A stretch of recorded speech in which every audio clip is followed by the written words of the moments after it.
So, welcome Lorenza Kennedy, our two expert panelists for tonight, and to all of you in the room joining for this session.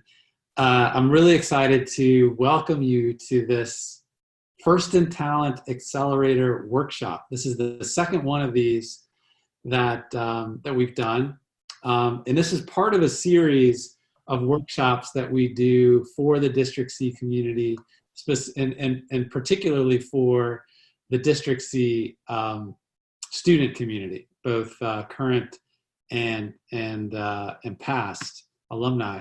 So the whole goal here is to offer interesting content through the perspective of expert individuals with differing levels of experience to help our students continue on the journey towards professional careers.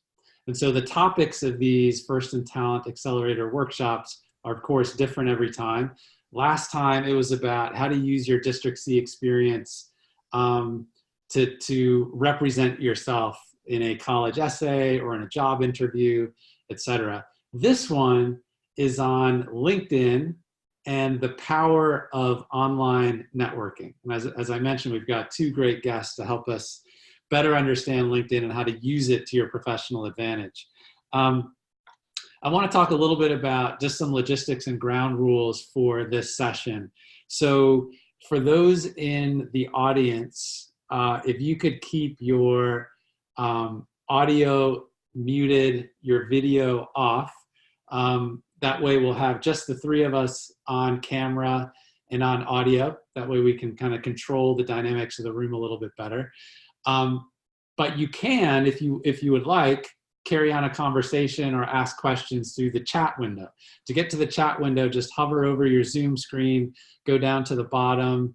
There should be a chat button that you can click to open up that window. If not, click the more button. That will give you the option to open your chat. All right. Anne is monitoring the chat. She'll be looking out for good questions. You'll see she just sent a message in. So please take advantage of that. Also, if you want to kind of optimize your view for this session, go to the top of the screen and click on Gallery View. You should see the option to click on Gallery View. That way you'll see Lorenza, Kennedy, and me kind of in equal proportion. All right, which is, I think, what you want. Maybe you want to see more of them and less of me. I can't help you with that. But that way you'll get all of us. So just a quick, I want to get to our guests quickly here, but just some quick context setting. LinkedIn is a super powerful tool. And I think if you're as old as I am and you remember what networking used to be like before LinkedIn, you would appreciate even more the power of LinkedIn. So LinkedIn is a tool that helps you build a professional network. And why would you want to build a professional network? Really three reasons. One, to find people that you need to help you with something. Two, to allow others to find you when they need you. And three, to promote your professional brand, right? So one, find people that you need. Two, allow others to find you when they need you or someone like you. And three, to build your professional brand. It used to be, to do those things, you would have to like go out into the real world, and this is still valuable in this day and age, but you'd have to go out into the real world, meet people out in public, exchange a business card. Someone gives you their business card, you take it back to your desk and you put it in this little box, literally a little box called a Rolodex. You'd have those cards alphabetized. And when you needed someone that had a particular skill set that you were looking for, you'd literally go through your Rolodex. It's really slow, it's cumbersome, it's not efficient, it's not highly productive. LinkedIn allows you to do that like times a million. So for those of you out there thinking about, who do I want to be as a professional? Who do I want to meet? How do I want to accelerate my professionalism or accelerate towards my career goals? LinkedIn is a great place to do that. So we're going to start off by hearing from Kennedy. Kennedy, if you could introduce yourself quickly, then we'll go to Lorenza, and then Kennedy will come back to you to talk about your experience at LinkedIn. Okay, awesome. Hi, guys. I was a part of, I believe it's the second cohort for District C when I was in school at Care Academy. I'm currently a sophomore at UNC Chapel Hill studying media and broadcasts, sports journalism specifically, with a minor in entrepreneurship and social and economic justice. So I got my hands kind of full here in Chapel Hill, but I'm super excited to be here tonight. Well, thanks for letting us borrow an hour of your time. It sounds like you've got a lot going on. Lorenza, you want to introduce yourself? Absolutely. Good evening, everyone. My name is Lorenza Wilkins. I am currently the president and chief executive officer of Compass Youth Center. We are a youth-serving organization, a nonprofit, who serves youth, well, really youth in K through 12, if you look at the perspective of age brackets, and we work with them in the manner of STEM and robotics. I would particularly like to focus at some point tonight on my experience gained as a recruiter nearly 2 decades ago. So I'd like to certainly not only solicit your feedback, but also talk about the transition that's occurred where LinkedIn has really been such a powerful tool and how organizations recruit and procure talent here in the 21st century. Yeah, fantastic. Thanks for that, Lorenza. So what we're going to do is we're going to hear from a bit more from Kennedy. We'll turn it back over to Lorenza. Type in questions as you have them. There will be a Q&A portion of this event towards the second half. But Kennedy, would love to hear kind of more in depth your experience with LinkedIn, how you use it, and how it's benefited you. Awesome. Yeah. So I feel like I started my LinkedIn page towards like the middle of senior year. Wasn't really active on it, but as I got into college is kind of when I guess I really jump-started it. For me, I've definitely used it as a way to connect with higher-ups in professional settings and engage with them as an opportunity for jobs and internships and really just like knowledge in that as well. If I'm going to talk like holistically, I look at it as like an extended resume. It's your chance to kind of add your accolades, the things you do, while also connecting with people. I think the first part that I think will speak most to how highly I use LinkedIn is kind of a personal experience that happened this summer. I was in Miami for a journalism convention, and more people were like, oh, do you have a LinkedIn? Like not even asking for resume. Well, they asked for resumes sometimes, and my business cards literally weren't really used. It was like, oh, do you have a LinkedIn? Like I'll message you or message me and tell me you met me here and we can connect.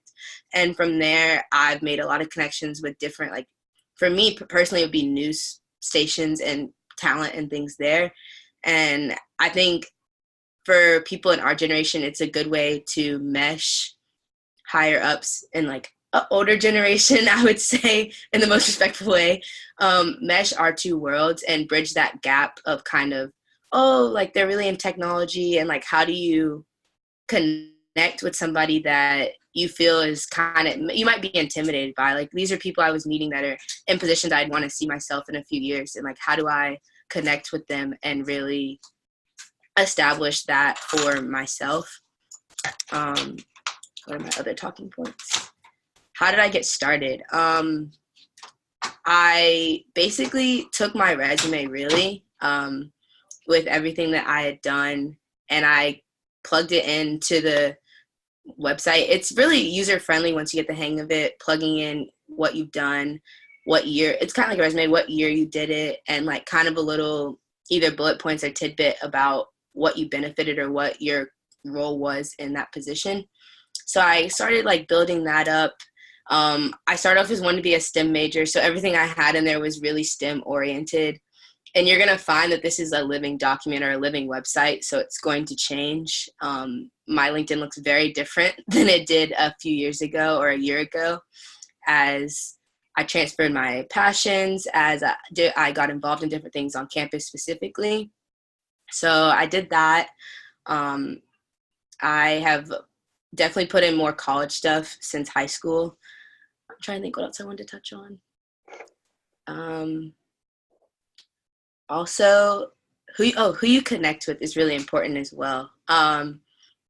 This is social media, but professional. So it's not like your Instagram, your Twitter kind of things. Like when you post, it's usually about professional accolades or things you're doing on campus in your community and things like that. So the people you connect with are going to be people that are in an area that you strive to be in, you're passionate about, as well as peers. I think there's a lot of value in connecting with peers. There's a lot of people on campus that I connect with, upperclassmen, people in my year that are either my same major or really just doing something in the community that I really admire.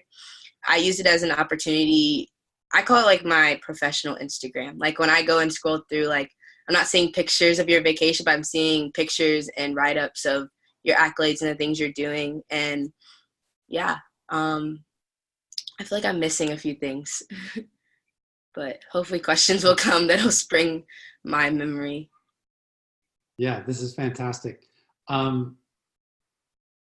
Kennedy, just a quick question. Like, how much time do you spend on LinkedIn and like versus Instagram or other social platforms that you use? Yeah, not as much time as I shamelessly say I scroll through other social media platforms, but I feel like it's definitely something that it depends on the person. But for me, I look through like at least once or twice a week. I feel like I really have found it as a place for inspiration as well, as far as like career goals. As you're in college, like years start to all mesh together, and like I'm already a sophomore. I'm like, well, what's my next step? What am I interested in? So I definitely like once or twice a week, and it's not like a long time. I might just go through, see what's new, maybe see like what other people are doing. As far as updating my LinkedIn, I try to do that as I take on new positions. But I think in my pre-little interview, I was talking about this. I wait until like I'm sure of like this is something I want to do. Like entering college, you're gonna be like thrown at with like a bunch of different organizations, a bunch of different things. But I kind of wait till I'm settled into something, and I'm like, okay, this is something I'm really passionate about. This is something is worthy for my resume, so it's worthy for my LinkedIn, and something I would want to share with a crowd. Because also your people that you follow get updates as you update your accolades, your involvement. So it's always nice to kind of make sure you're sure of what you're doing and like what you like, and moving from there. As I say that, I'm going to kind of contradict myself and know that life is going to change, things are going to change. So it's okay to evolve your page, but that's kind of the protocol that I use for myself. You're making a really, I think, important distinction when you say you're checking LinkedIn 1 to 2 times per week. That doesn't necessarily mean you're going in and changing your profile page. You're checking the feed and you're checking articles and posts that other people in your network are making. Is that right? Yes. That was a better way to say it. And do you ever, in addition to like cultivating your profile page, which can be thought of as like a more dynamic resume, do you ever post additional content, articles, thoughts, pictures, etc.? Yeah. That's something that here lately I've been kind of getting more involved in, like realizing that feature. It took me a while to see it. It's kind of hidden. Not really hidden, but like you didn't notice that you can post like on your page. But when I went to this conference in Miami, I posted about that and my experience, just to kind of share with the people that I'm connected with that I was kind of career advancing and things like that. I love sharing. If I see an article I think is really interesting or really insightful, I found one about like mental health in college students and how like the pressure of getting over involved and not just getting involved with your passions. I thought that was really interesting. So I like reshared that. I don't know what the correct term for LinkedIn is, but like I reshared that just to kind of share awareness with the people that I do follow that are in my same shoes. But I find that section really useful as well, because we are millennials, or like you're not in the hiring position, you're in like more of the search position. I've definitely used it as a way to gain more insight, more knowledge that you might not get inside the classroom. But yeah.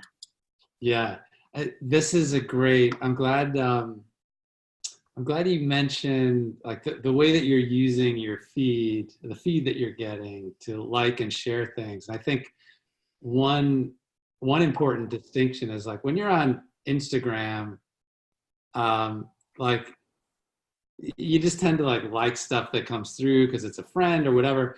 But when you're on a professional network like LinkedIn, the articles that you choose to reshare or the posts that you choose to like, all of those aggregate to form other people's impressions about the things that you're interested in and the things that you care about as a professional, right? So thinking strategically about, like, okay, when I like this, what is it? What is this going to represent about me?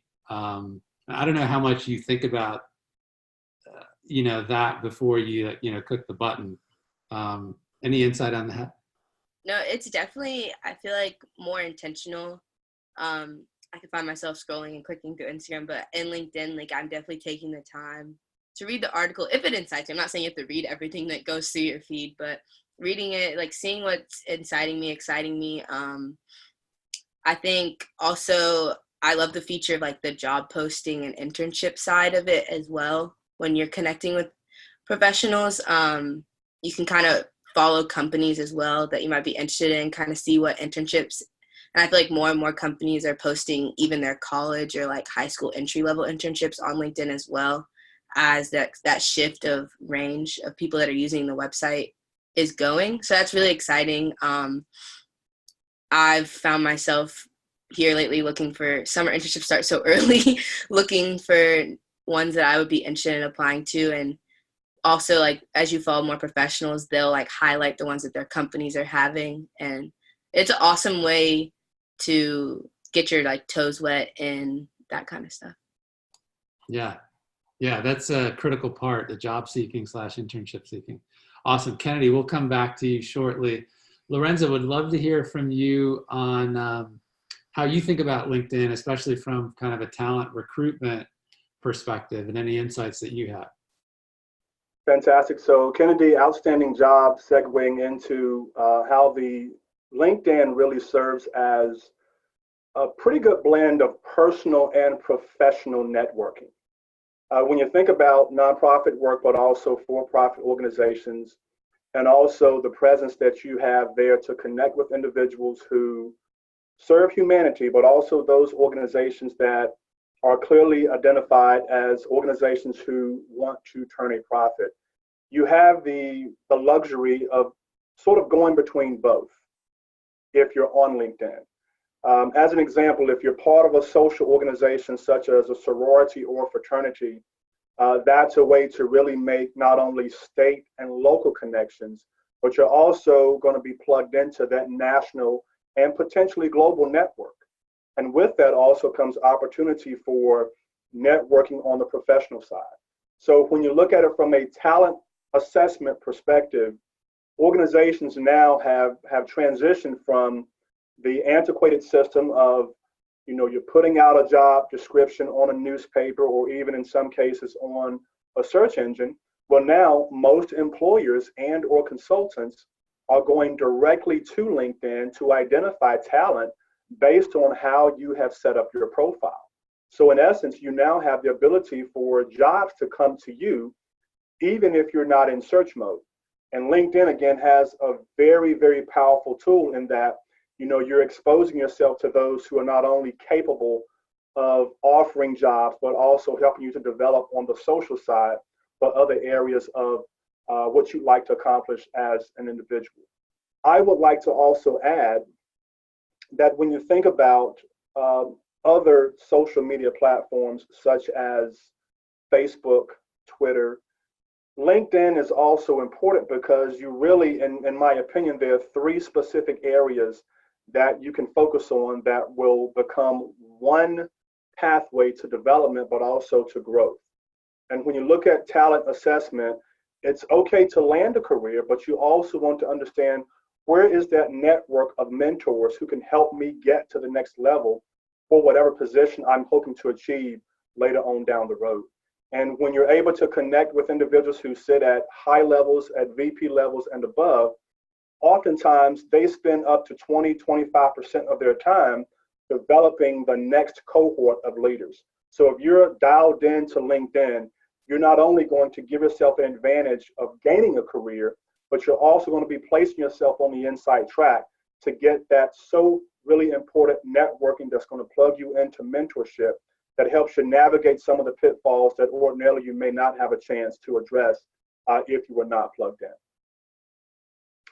The three areas that I think really, when you look at LinkedIn, that give every individual, I think, an opportunity, and I'm talking Generation X, Y, and Z, and I think there's a new generation out there, Generation Alpha. Uh, so we've got really a plethora of age demographics that also tapping into LinkedIn and also understand that we can cross generational barriers, but also seek to understand what's important from a culture perspective based on what we see in someone's profile.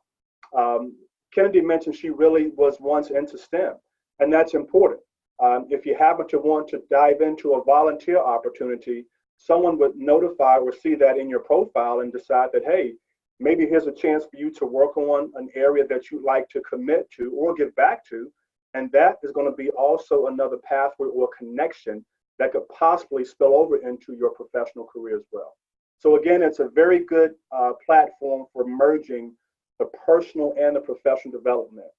When you think about LinkedIn and what I think it does to help separate itself from other platforms, I think that you have to understand, and just like other social media platforms, you have to govern your thoughts, your words, and your post with the highest level of ethical behavior. And when we say that from the talent perspective, when an employer is looking at your profile, they can glean quite a bit from that. Are you using professional language that would suggest that you are sensitive to the cultures or needs and desires of those who may be different from you? Do you have a professional profile that would not endanger the reputation of a Fortune 100 organization if we were to hire you as one of our newest employees? And then just the ability to, expand your network in general. Today is a rapid-paced world. We do a lot now web-based where, 15 to 20 years ago, a lot was done manually. And LinkedIn for most generations can now serve as a conduit to get yourself to the next level, but also do so in a way that's tasteful and doesn't really allow you or prompt you to have to do things that might be out of character. And then also communicating effectively. It's important to be responsive to your connections. Connections are, in most cases, they are interested in something that you stand for, and or they are interested in what you might be able to add in value to what their cause or their organization might be. So in doing so, 30 words or less typically is a very good introductory type email when you're making a connection. There are times when you will have to go into a much deeper, drawn out protocol if you're responding or exchanging communication when it comes to social media. But keep your communication crisp to the point so that individuals who may have a high level of responsibility can feel that they have their time being spent valuable and not find themselves in a situation where they're scrolling through a list of, really unnecessary solicitations that can potentially damage or not allow relationships to build as promptly as they could. Great. So Lorenzo is referring to the private messaging feature in LinkedIn. When you connect with someone or when you invite them to connect, you have the option of sending a note. Lorenzo, let's say you're trying to connect with someone you've never, does not know you. Maybe it's even someone who has some like crazy position like CEO, or like you're like, oh my gosh, I'm so intimidated by this person. And you want to try to connect with them on LinkedIn. First of all, is it appropriate to try to connect with that person? Second, if you decide to go for it, what kind of note do you write?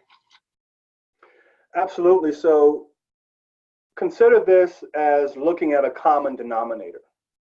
If you're an individual who has a passion for STEM and robotics, and the CEO that you're trying or would like to connect to, in their profile somewhere list that they have either experienced and or they are currently working in that field, then that's a good way to open the dialogue. But there again, you want to make sure that you're doing so without sending a dissertation, just as an introduction. Most individuals at that level would love to at least exchange ideals and or experiences, but at the end of the day, you want your connections to be meaningful, and meaningful in a way that allows the person who's being requested to connect can feel an equal exchange in value of information and or allowing you to become a part of their network. I love this idea of common denominators. So if I try to connect with someone who has nothing in common with me, most likely they're going to ignore my request.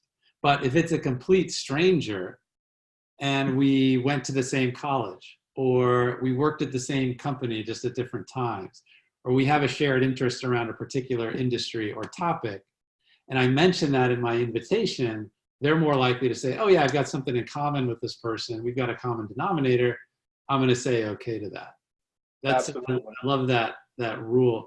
Kennedy, do you have any, are there any like really important people that you've wanted to connect with that you've just went ahead and took a risk and like connected or sent a note? Any good stories around that and what happened when you tried that? Yeah, I actually have two if we have time for both of them. My first one is kind of roundabout way. He knew who I was. I was at the same conference. I'm sorry, I keep referencing it, but it's my most successful LinkedIn story, I guess you could say.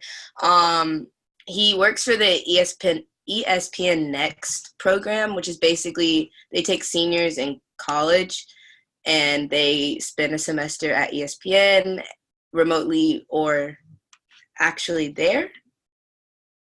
And basically, I had talked to him while I was there, and we had mentioned he handed me his business card, and he was like, connect me on LinkedIn. I was like, okay, cool. So I was really nervous because I was like, he was like private. So when you connect, like I had to send a message as to why I wanted to connect. So I like, in those short 30 words that you were talking about, I'm essentially just like, I met you at NABJ. I would love to continue to connect. I'm not only a sophomore, but I would love to keep in touch and to follow you and for you to like follow my path until like basically in my eyes, I was ready to apply for ESPN Next.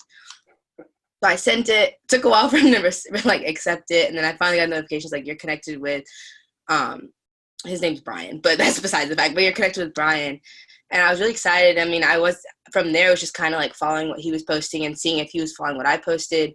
And a few weeks ago, I updated my LinkedIn because I had gotten a new position on campus. And he liked the update and then messaged me and was like, love to see what you're doing on campus. Like, continue the good work. And that was just kind of like, I called it like a LinkedIn fangirl moment. Like, I mean, it's not like a celebrity, but he's somebody that's doing the hiring and firing for ESPN in their college program. And he was like, he's really like paying attention. So like that also sparked me to really be cautious of like what I'm putting on LinkedIn and like making sure that it's really geared towards what I'm interested at the moment. So that was really exciting. And then the other one, I'm about to throw out a name that people might not know, but her name is Taylor Rooks. She works for Bleacher Report and is a reporter there. And I have never met her, never seen her in person. Just messaged her, telling her I was interested in kind of her path of mixing culture and sports on broadcast and like humanizing athletes and kind of mixing that barrier, and shared that goal. And she responded and she was like, here's my email. If you ever put a reel together, have any like contacts that you want me to view, like just let me know. Just be sure to like put your name and your LinkedIn like profile link. So I guess she could like connect a name with a face. So yeah, those are my two success stories. I think it definitely is really important to have that common denominator that you were talking about, because it starts a talking point. If not, it might feel that you're just messaging the message. But if you have that common denominator, it definitely sparks a conversation. I'm not saying it'll always be successful. I've definitely had stories that weren't successful, but it is worth the shot as long as you kind of have a talking point from there. Yeah, great examples. And I think, you know, if you've been using LinkedIn for a while, you probably get requests, connection requests from people all the time that you don't understand why they're trying to connect with you. There is no common denominator. I just ignore those. But when someone types a message like you typed, Kennedy, like, hey, I'm really interested in your work for these reasons. I'm passionate about these things. I think they intersect with your work in these ways. Again, crisp and short, you're going to get a reaction from those people. And all of a sudden you can have a network of like really influential people that can help you achieve your goals. I think that's a perfect example. So we've been talking a little bit about how you grow your network, right? How you invite people into your network. I'd love to transition to how you then leverage your network to reach others. And I wonder, Lorenza, if you ever have had an experience where you wanted to connect with a certain type of person and you leveraged your kind of closer network to kind of get to that like further circle. Does that make sense? Yes. LinkedIn's a great platform for that. I don't know if you have any examples of that or advice on how to do that. Yes, certainly. So in the space of education, innovation, and entrepreneurship, we really look at K through 12, but also connections that affirm into post-secondary. And through a connection that I had at North Carolina Central University, I was also able to use that connection that actually solicited someone at a national platform reaching out to me. So those of you who may know Dr. Steve Perry, who is the CNN education contributor, he's also head of 5 prep schools in the Northeast. He actually initialized reaching out to me because he saw that even in my profile that we had some things in common. That to me was, I probably would not have reached out to him directly, but because we both shared a mutual connection that was in the RTP area, that individual played a key role, in my opinion, of him reaching out to me to determine how we might be able to partner. So I thought that was pretty special. Now, from my perspective, because I've been a college athlete before, I initiated contact with Todd Gurley, who's of course a running back for the Rams. He has ties to Eastern North Carolina, but I also learned through another affiliate in Nash County that he's also very much interested in working with kids who are in the underserved and underrepresented population. So both of those connections were made, one which really came to me, but the other one I initiated. And again, all of it, was really connected by a local relationship that started. Fascinating. Good stories. Kennedy, have you ever used your LinkedIn connections that are at like a first level to try to reach someone who is at an outer level? Maybe have them give you a warm introduction. If so, like how like mechanically, like how do you do that? Yeah. I think this is kind of on like a lower level, not really lower level, but I actually connected with a friend. Well, she's like an upperclassman on campus that I'm like affiliated with and know, but not super close. I was kind of hesitant if she would make this connection because we don't really interact or move in the same circles on campus, but I had reached out to one of her friends to reach out to her. So this is like kind of a long connection. And I was like, I saw the internship you did this summer, like in Durham, like it looks really cool. Is there anyone that I can connect with to like get more information about that? And she was like, yeah, like I can connect you with one of like the co-founders. I was like, wait, whoa, okay. I was thinking like entry level position, and then I worked my way up. And she's like, no, of course. She was like, I'll just send them your email.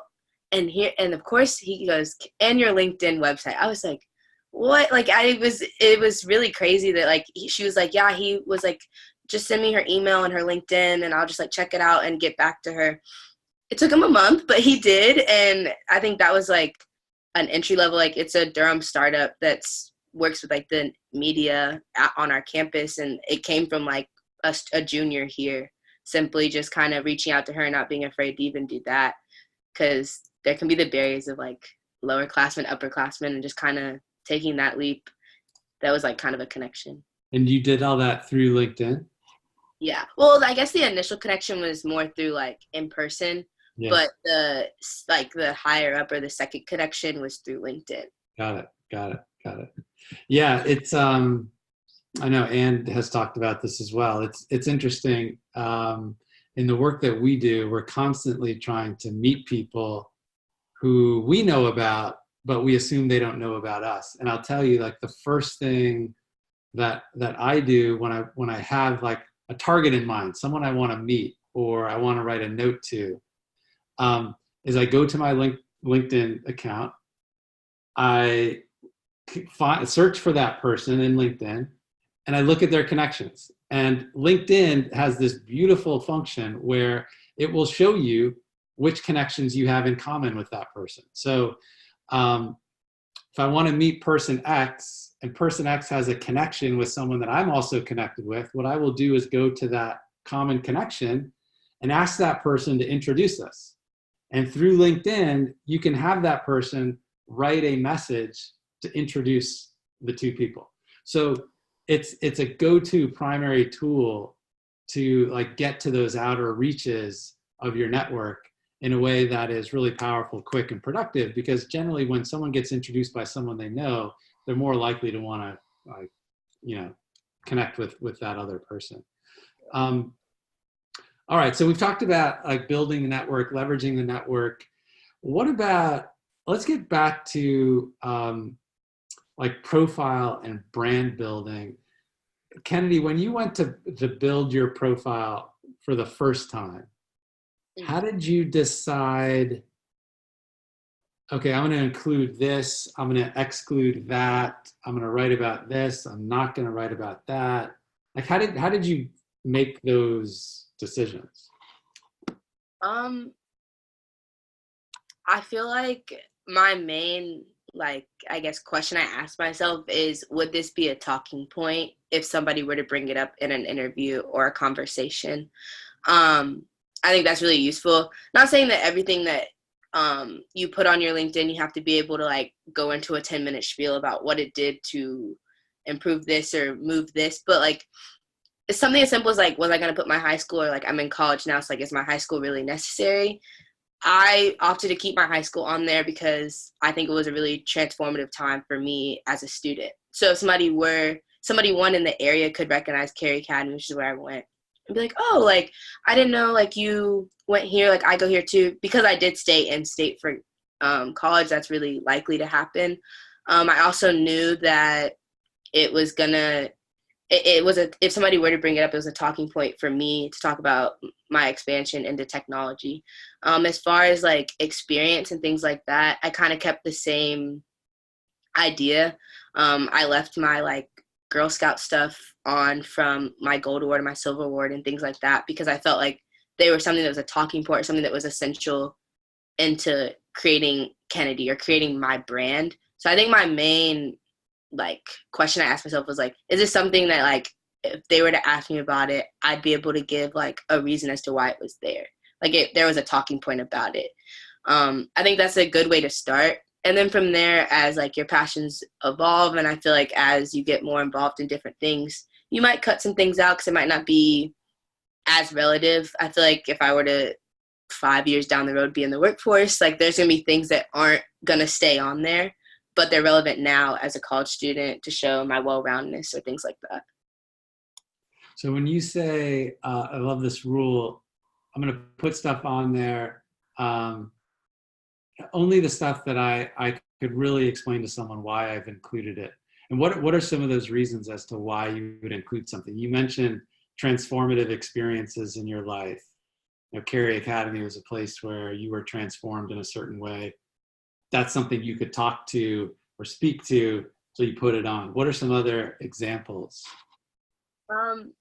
Like I believe, I work in the diversity and inclusion office as a counselor over the summer. And I kept that on there because I felt like it was a time where I was in not only a leadership position, but a mentor position as well. And I thought that was really important because it shows my ability to lead and to be empathetic to people that are different than me. Be able to work in a group and run a whole summer program for 5 weeks with fellow college students. I think there's value. There's really value in everything you do. You do things for a purpose. If you can show a teamwork aspect to it, if you can show just the ability to have a startup, or the ability, it could be something as simple as like a community service. Like I think there's a volunteer aspect on the LinkedIn. say you volunteer at your local garden, but like you want to be in neuroscience. Okay, cool. But that garden shows devotion to your community. That garden shows commitment. That garden shows a passion that's different. So I think there's also that value in well-roundedness, and like the reason doesn't always have to be, well, I want to go into news, so I'm going to tell them that I work with the ACC network.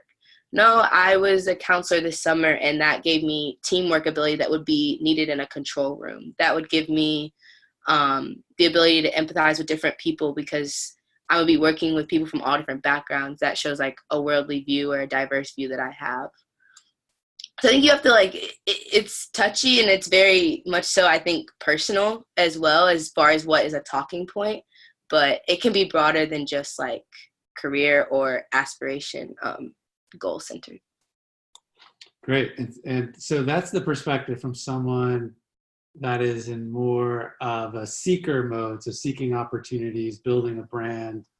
Lorenza, I'll ask you from the other perspective in a second, but just a quick reminder to folks listening, if you have questions, go ahead and type them into the chat, and we can start inserting those questions into the conversation. Lorenza, from the perspective of someone looking for talent, trying to hire talent to fill positions or jobs, I would love to hear your reaction to the way that Kennedy is thinking about it. And from a recruiting perspective, what are you looking for in someone's profile? Great. So from that perspective, I would like to frame this up in terms of a research project or a dissertation paper, and the profile on LinkedIn serving more as an abstract versus the actual dissertation itself.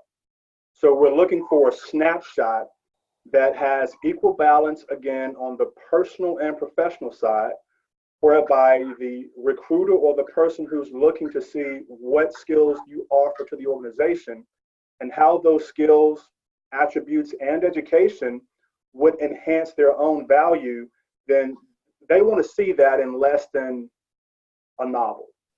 But it's also important that you focus on highlighting those areas that are of specific interest to you.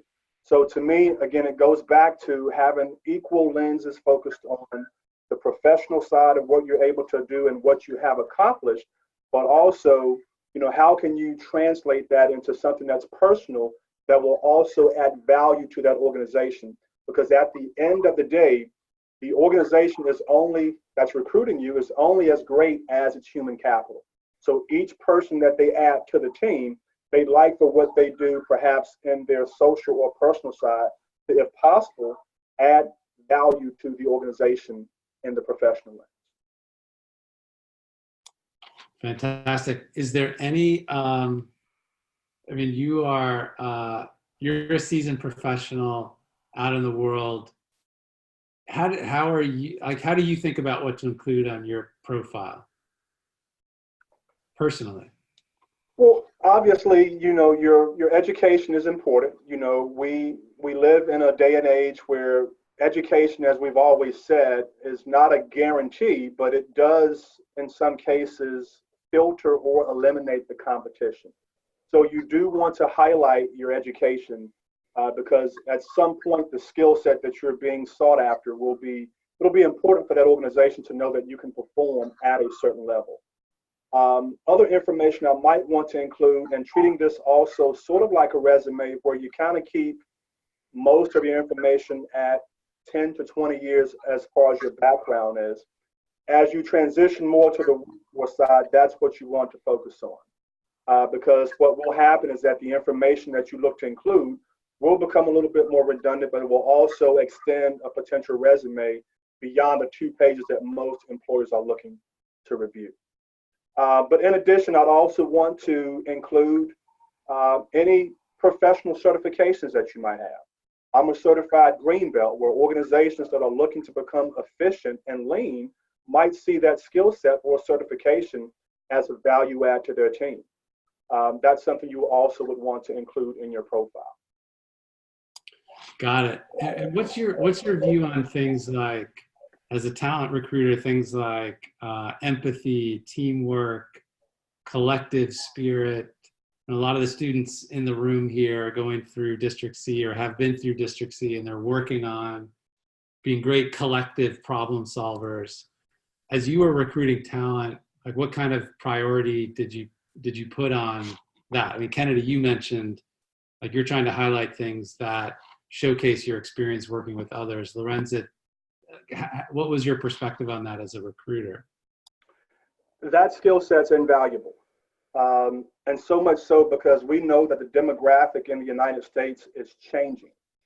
And organizations that look to sustain their success in the global marketplace must depend on employees who are able to not only work efficiently with those who may look or be different than themselves, but they also must be able to socially adapt to a changing environment where your demographics is not only aging out when you look at population and the workforce attrition, but you're also looking at leadership changes that also impact a company's mission and vision.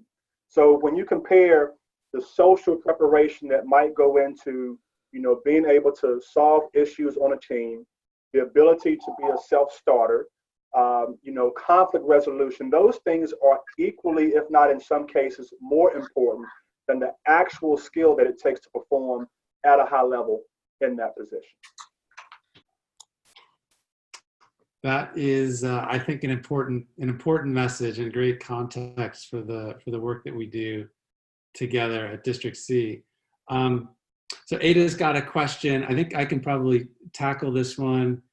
When you guys were talking about the 3 levels of connection, what things would you say fall into the different categories? Like what forms of contact? It's a great question. So the 3 levels are not levels that you choose to put your connections into. They are actually determined by the system. So if I have invited Kennedy to connect with me and she accepts, then she becomes a first level connection because we've had that like direct interaction. If Kennedy is connected with Lorenza, but I am not connected with him directly, Lorenza is a second level connection because he is connected through Kennedy.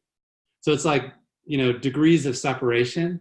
And then of course, if Lorenza has a connection to someone that I'm not connected with, that would become a third level connection.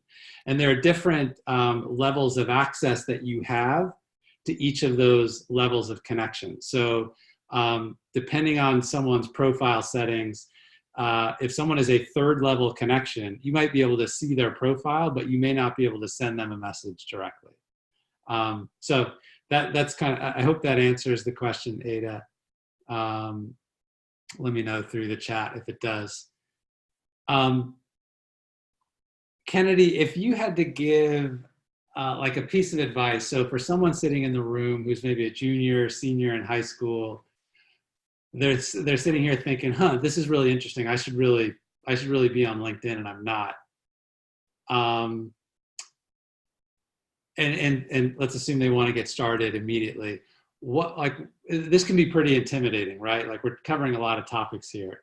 What should be their first step? Like what would you recommend they do first just to kind of get started, knowing they can iterate and improve down the road? Where should they start? For me, I feel like definitely start by just go ahead and like creating that profile.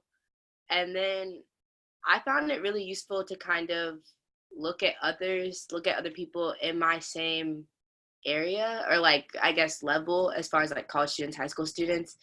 And I just kind of not mimicked, but like saw like how they were wording different things, like what they were posting, what they weren't posting, what kind of events they were putting, or not events, but organizations they were putting on there. And I just kind of surfed around to get a gist. And then from there, I guess it was kind of trial and error for me. Like I would put, like not trial and error, but I would put things in and like put some bullet points, kind of look at my resume, what I already highlighted there, and go from there. I think one tidbit that I think is really important is, and I think we've both kind of nailed this on the head, but like it is different than like your typical social media platform. So as far as like pictures and like wording, not actually complete sentences, but complete phrases when like, if you're going to do bullet points and things like that. And then also like finding like a more professional picture, not a selfie or anything like that, to put in your profile picture is really useful. My first pick, mine's different now from a picture that my friend took that was a little more professional, I guess you could quote unquote say. But I literally went outside of my dorm to a solid wall, had like gym shorts on, but like a nice shirt because it was only from like here up, and with the iPhone, just, semi good lighting so you could see me, smile, angle to the right, like perfect. Got that and posted that as my first one, just to eliminate or to show that my professionalism and that separation, but from like a selfie or like something you would post on Instagram to more of like a professional picture.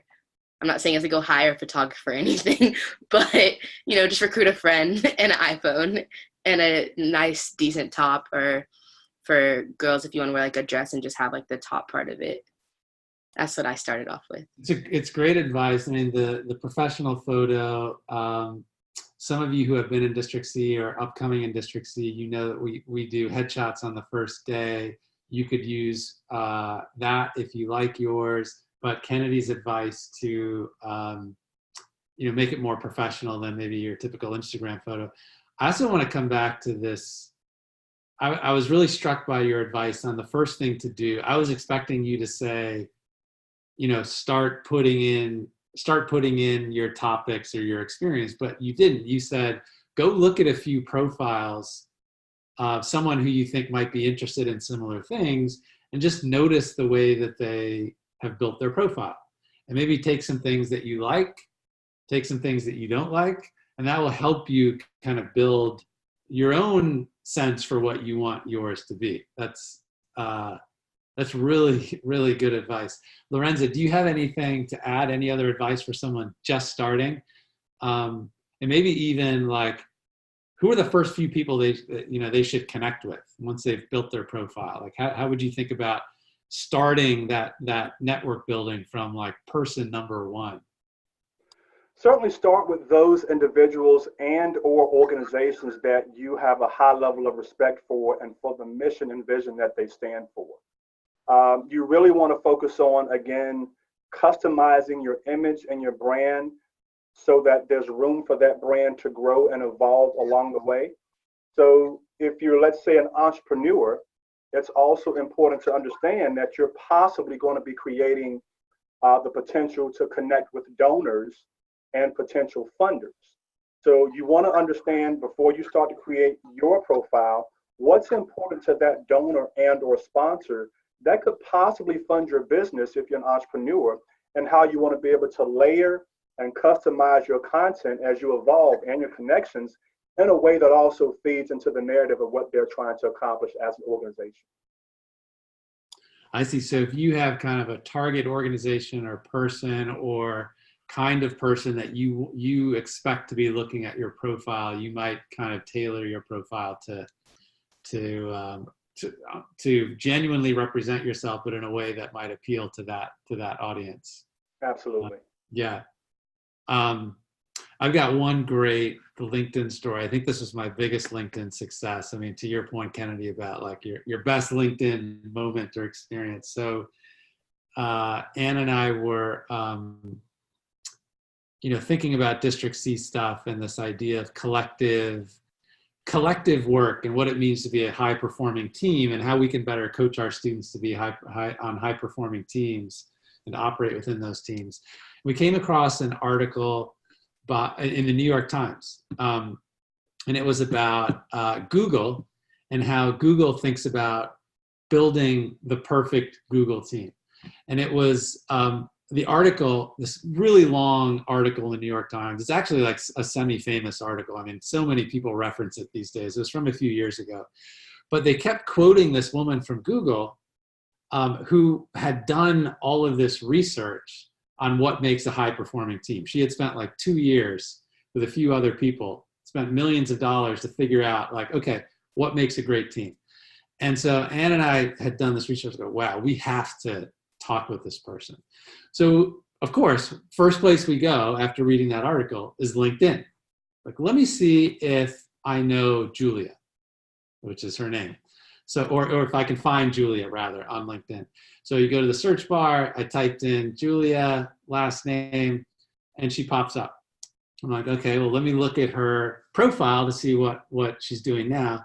turns out she is now Chief People Officer at Google. So she leads a team of like 5,000 people, like giant job. I'm like, holy crap, this person is never going to, like, we're never going to connect with this person.